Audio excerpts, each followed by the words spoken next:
صباح الفل عليكم وصباح العلم موجود في الحياة.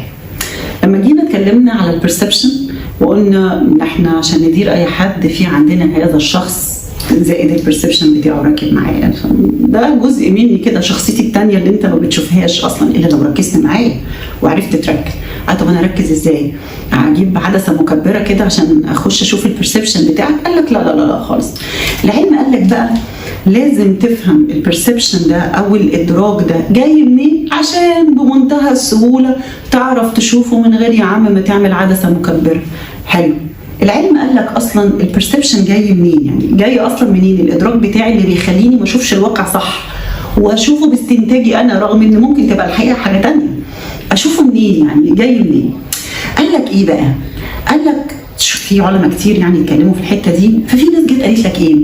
الادراك الغلط دوا او فكره الادراك او البرسبشن ممكن تبقى جايه من سبب خارجي وممكن تبقى جايه من سبب داخلي. يعني ايه حضرتك ده؟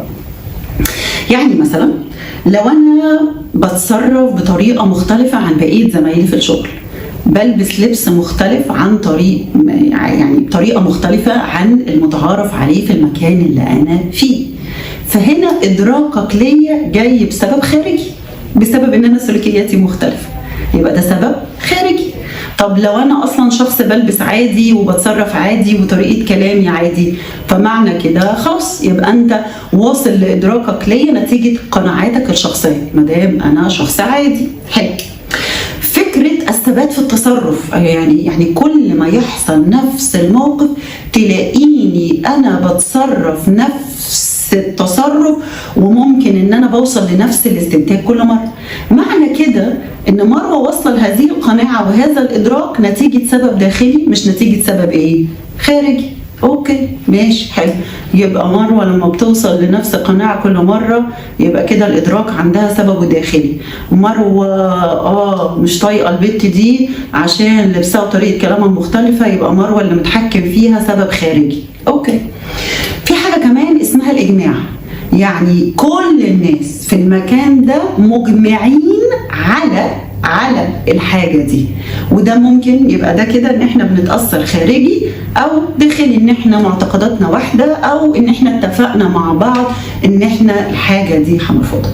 فخلي بالك سواء كان السبب هو بشخصيتي انا او سلوكياتي انا مختلفه اللي بيسموها التميز، او الاجماع او الثبات في المواقف، كل واحده منها ممكن تبقى ليها مسببات داخليه وممكن يبقى ليها مسببات خارجيه. حلو. فقال لك خلي بالك ان ده ممكن يبقى سبب من احد اسباب ان انت تشوف صح او تشوف غلط. ماشي يا مروه، فانا لازم كمدير اركز بقى هي مروه بتشوف صح ولا غلط، بده ولا بده ولا بده. حلو. جه عالم تاني قال لك ايه؟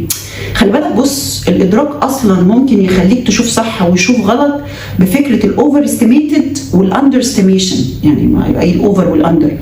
نظرتي انا ان انا اقلل ناس، او نظرتي انا بان انا بشوف الناس دي بنظره حلوه. عشان مش فاهم حضرتك، يعني انا لو انا ماشي على الطريق وجاي عربيه نقل وسواق نقل كسر عليا، فانت سواق اصلا انت مش عارف ايه، ما بتخانق.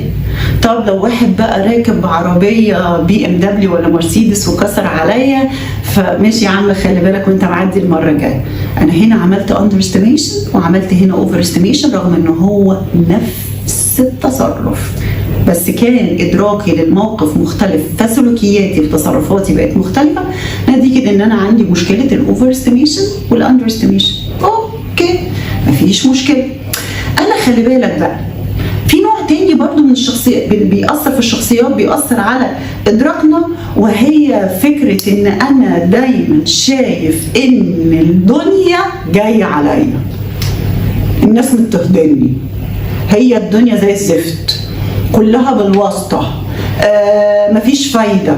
فأنا دايما اللي مؤثر عليا على رؤيتي للواقع هي دايما ان انا شايف ان الفشل والنجاح جاي من العوامل الخارجيه، وانا زي الفل انا جميل وحلو والدنيا حلوه، بس إن هي كل حاجه من بره من بره من بره من بره. فده شخص على طول كل ما تقول له حاجه من بره من بره من بره من بره.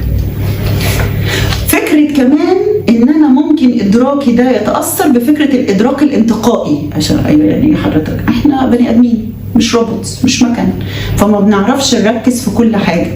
فانا بشوف الموقف من حته معينه بس، من صوره معينه بس، فبالتالي على اساسها شفت الحته دي، حللتها في دماغي كده، فشفت الواقع كده، فاتصرفت كده. انا ما بعرفش اشوف الصوره الكامله. في ناس فينا ما بتعرفش تشوف الصوره الكامله، عادي جدا. قال لك خلي بالك الادراك ده ممكن يبقى بايظ برضو بسبب حاجه اسمها الانطباع العام. انا دايما عندي انطباع عام ان دايما الموظفين في الحكومه كشريين، دايما بيلطعوني، دايما مش عارفه. انا عندي انطباع عام ما تغيرهوش، انا خلاص ركب في دماغي هذا الانطباع العام. فكره كمان وهي حاجه اسمها الصوره النمطيه. يعني ايه الصوره النمطيه؟ يعني احنا عارفين ان الناس دي هي كده، زي ما بيقولوا الاسكندرانيه دول تنكين، فاكرين نفسهم دولة لوحدهم. خلاص هي أخذ انطباع عام. أول ما تسمع واحد اسكندراني، يا عم دول متنكين، يا عم دول إيه، شايفين نفسهم. خلاص صورة نمطية مصر كلها شايفاها عن مين؟ شايفاها عن الاسكندرانية. فبالتالي أول ما حد يشوف واحد اسكندراني على طول يقول له أنت التنك، أنت اللي معوج. فده من أحد الأسباب اللي بتؤثر على فكرة إدراكي. في حاجة كمان أخيرة وهي اسمها تأثير التباين. يعني إيه؟ فكرة إن أنا أقيمك في الناس اللي معاك. عشان يعني إيه قيمني في الناس اللي معايا؟ يعني حضرتك سيادتك بتروح تصلي في الجامع، فأنا نظرتي ليك في الناس اللي بتروح تصلي معاها. أنا بشوفك في النادي مع مجموعة معينة، فتقييمي ليك من خلال المجموعة كلها اللي انت فيه. مش شرط على فكرة تبقى صفاتنا زي بعض، بس انا قررت ان انا مادام شفتك في الاطار ده يبقى هديك هذا الادراك في دماغي، فهتعامل معاك بهذا الشكل. ليه بنقول كل انواع الادراك دوت؟ عشان كل واحد مننا عنده مؤثر من دول بيأثر على البرسبشن. كلنا عندنا برسبشن، وكلنا البرسبشن بيلعب بينا وقاعد يجري في دماغنا. عشان كده لازم نخلي بالنا من الادراك، ولازم نخلي بالنا منه في تأثيره على قرارات. صباح الفل عليكم، وصباح العلم موجود في الحياة.